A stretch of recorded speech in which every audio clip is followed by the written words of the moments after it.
This video actually reveals how elite factories and world-class brand owners genuinely think. And it's going to be coming from a factory founder with over 30 years of experience, so tune in. Rather than focusing just on trends, hype, and how to grow a brand fast, which is all the shit that we see these days, this video is going to expose the foundational issues and mistakes brand owners are doing, usually before production even begins. What the best brands are doing differently to build for longevity, quality, timelessness, and to be gaining trust from these top tier manufacturers, which is what we fucking want, right? This is a behind the scenes mindset breakdown, not just another factory tour. G'day guys, today I'm lucky enough to be joined with Kui, the founder and owner of Black Q.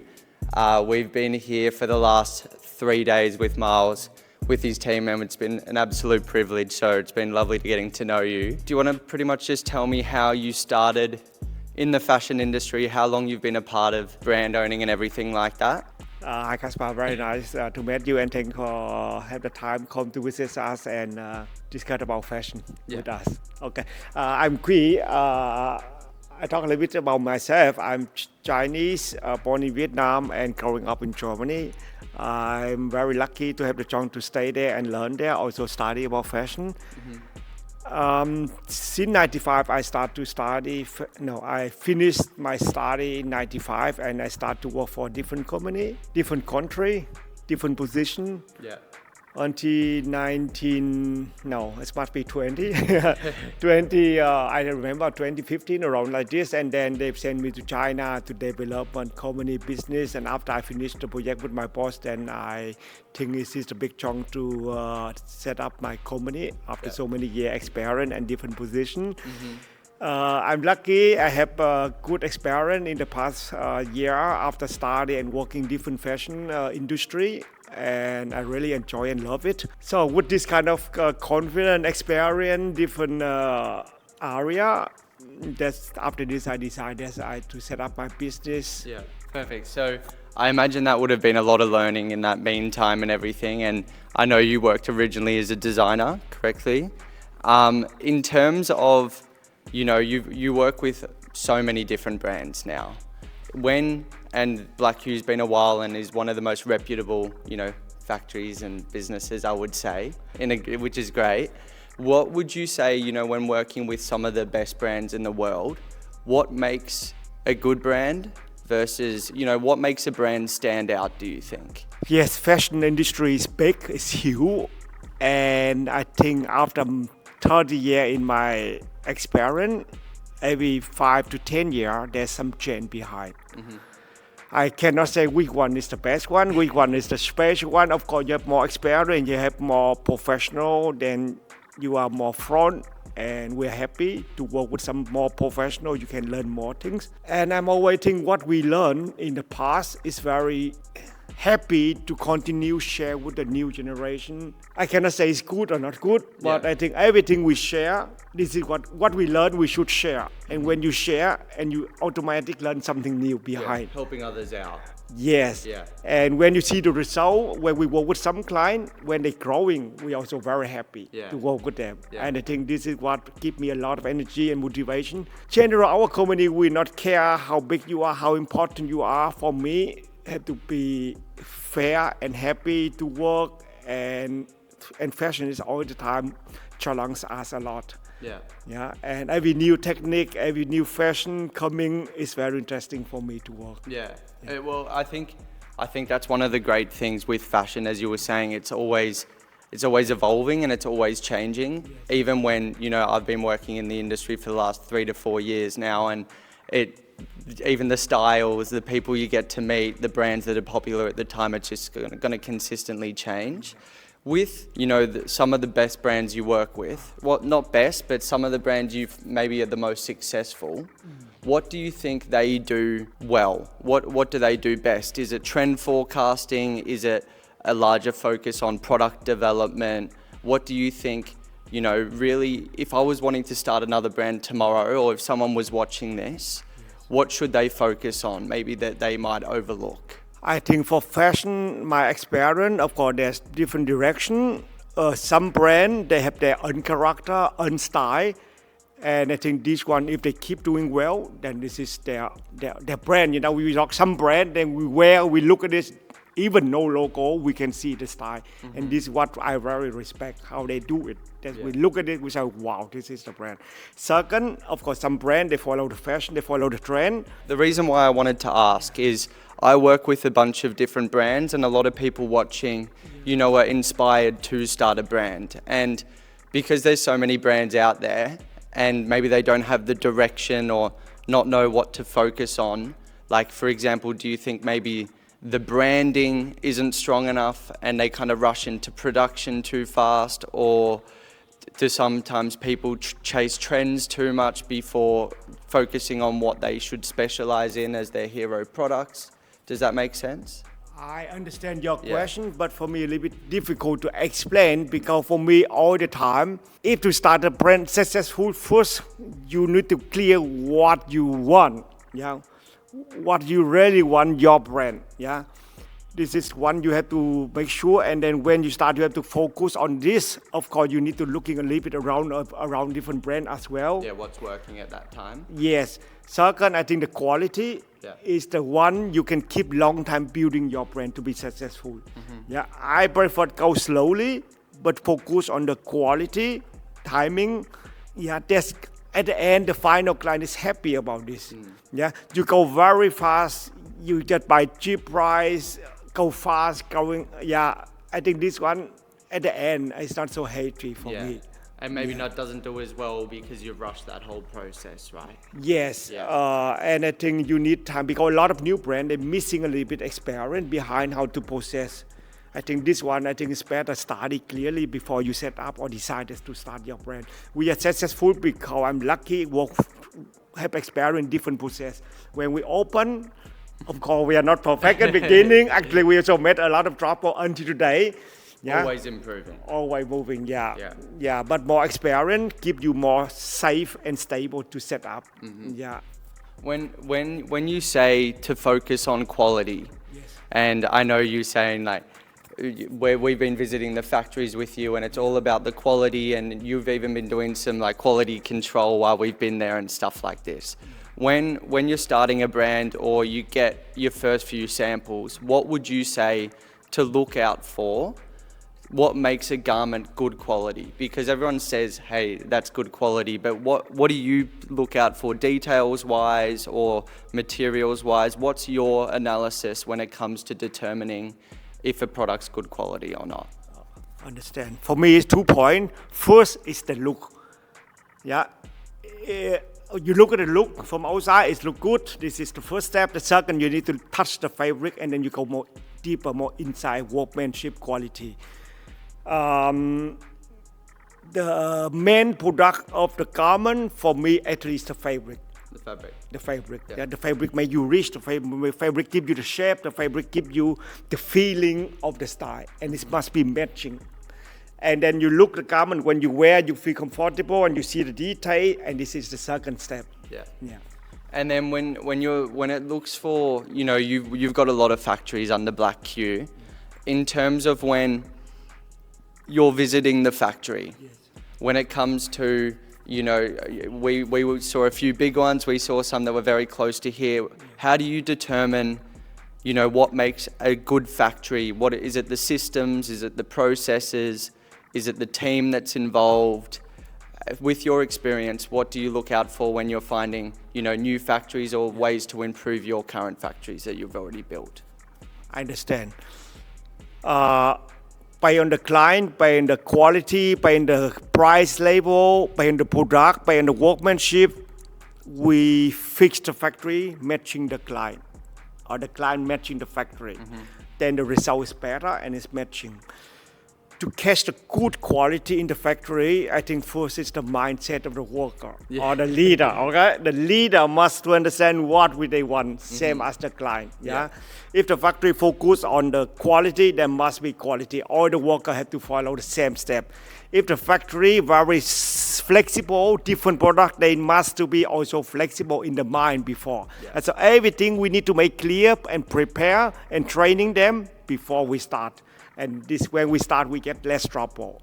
And the factory, honestly, every day get the biggest pressure and the trouble at the end. Because at the end of the station, even everybody, fashion is running and running, and every pushing.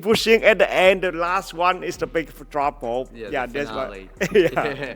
With that's a really good point. But with you've got a lot of how many workers are part of Black Q? For China, general, we have 3 factories which belong to our SF. We talk about 300 to 400, a little bit more. Now today we have around 400 workers total together in our own factory. 400. So with that many people working for you, under you essentially, and you're helping them with the direction, you're helping them with the quality, you're helping them, managing and what to do each day. How do you, because a lot of people that are building a brand want to build a team around them, right, to make them better. You've just mentioned the importance of a good team. How do you, find who's the best fit for you to work with? How do you keep them motivated and happy? What are some of the, leadership skills and managing skills you've found that have worked well to keep, a positive environment? Understand. I think first you need to decide that by yourself. If you set up your own business, you set up your target, you have to explain, make clear, and I think transparent for the teamwork is important. Yeah. You have to guide the team, go with you together, and convince them. I cannot say teach training, but you have to work in the team so transparent, so open, and need to talk and explain what you want. And if they are matching same level, same mindset as you, I think with this team you can convince more and more persons follow you, grow together. Yes. Perfect. But if you have the thing in mind, but you cannot transformation to different person, I think it's hard. You want, but they don't understand. Then you talk, you just understand they don't understand. You are more transparent, you more direction. Then it's help for everyone to follow together. And we always set up the target. What is our target to work? And this is, I think, it's help for everyone. Perfect. We'll quickly kind of wrap it up, but we're in your showroom right now. Absolutely stunning. Do you want to go down there quickly, show us, and then maybe pick out 1 or 2 garments and why you like them? All right. Yeah, let's do it.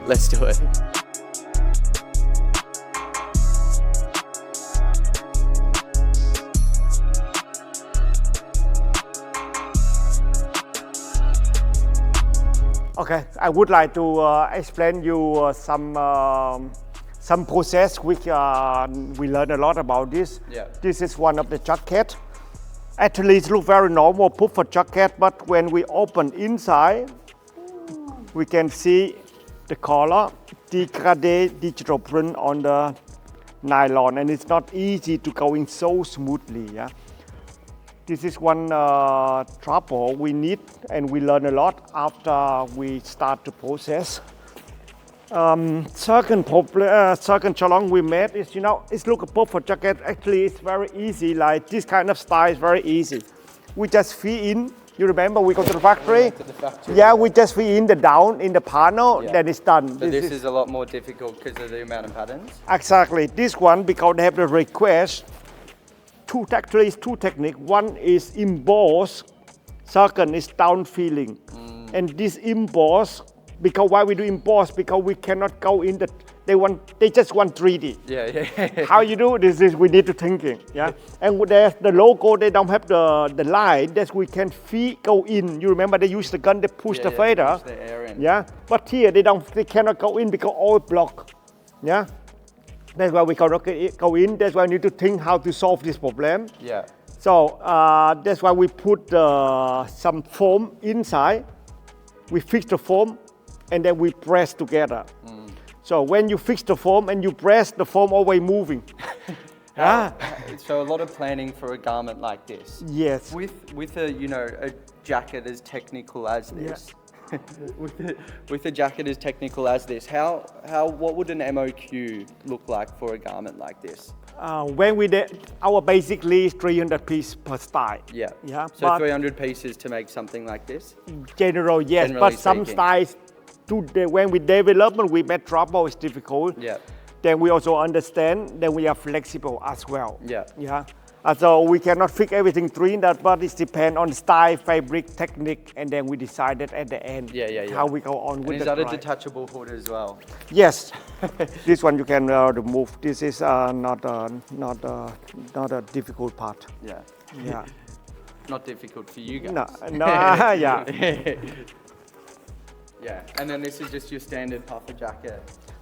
Yes, this is also the difficult is because it look very normal, but when you wear, you have the shadow, the 3D much more because we spray the color in the seam. Perfect. Yeah. If you look more far, you see here. Yeah. Yeah, the shade difference. The shade different. Yeah. Not because the shadow, because we spray the color. Yeah, this is also. I love this garment as well. Yeah. Ooh. I show you the normal hoodie. Wait a second. I think this style is also very good idea. Everybody wear hoodie, like you, yeah. It looks very cool, very fashion. But I think they I'm come. just trying to copy you. Trying to copy your style. No, everybody have different style. And the second layer, the interesting is they put the second chiffon layer on the hoodie. Oh. Yeah. And this for me is very creative idea. Yeah, wow. Yeah. I haven't seen that before. And of course, it depends on what kind of print. Yeah. Yeah. You wear very cool, but you have the second layer, and when you're walking, when you're moving, it's like Yeah. a little bit Flowing as well. flowering. Yeah. And it depends on the print. And this one, I think, is a very nice idea for me as well. That's amazing. I love that. I've actually never felt that in person, as you were saying, that second layer. Yeah. Of like almost the crew neck and then the actual print. And it depends on the print. Yeah. Perfect. Love that. The next one is the puffer jacket. This puffer jacket is very normal, but this puffer jacket, the designer, they created by on different, the shape is different. Yeah. Because they want the shape is like a balloon. Yeah, that's why we have to fill here a lot, double, and then we go a little bit smaller here as well. Yeah, it's been this jacket, not really the classic basic hood puffer jacket. You have complete different shape. Yeah, because we feeling different, every panel different way. Yeah. Let's give them a different shape. Yeah. I think if some Amazing jacket. Yeah. Is this real down? It is read down. Real down jacket as well. Wow. It depends on clients. Some they need read down, fade down, or padding. Yeah. And I remember the model they went this one very nice. They keep different form, very feminine form. Do you know how many samples this took? A while. I imagine. I remember 2-3 rounds. 2 or 3 rounds of sampling. ST. Yeah. Yeah. Is that how long with like some of these more technical garments? How long does it usually take? 2 or 3 rounds of sampling for Basically one enough general with our experience. For a big brand that knows what they're doing. Yeah. The big brand also sometimes difficult because they have much different creative idea than the basic one. If basic like this, just normal seal blow, I think one round enough. Yeah. If you need a bit more complicated, and then we need more round on this. Yeah. Perfect. Well, I think that's great. You've shown us enough. You've also been so, hospitable since we've been here. So I want to say thank you, and it's been absolute privilege getting to know you guys and the team. So thank you for your time. It's my pleasure. Appreciate it.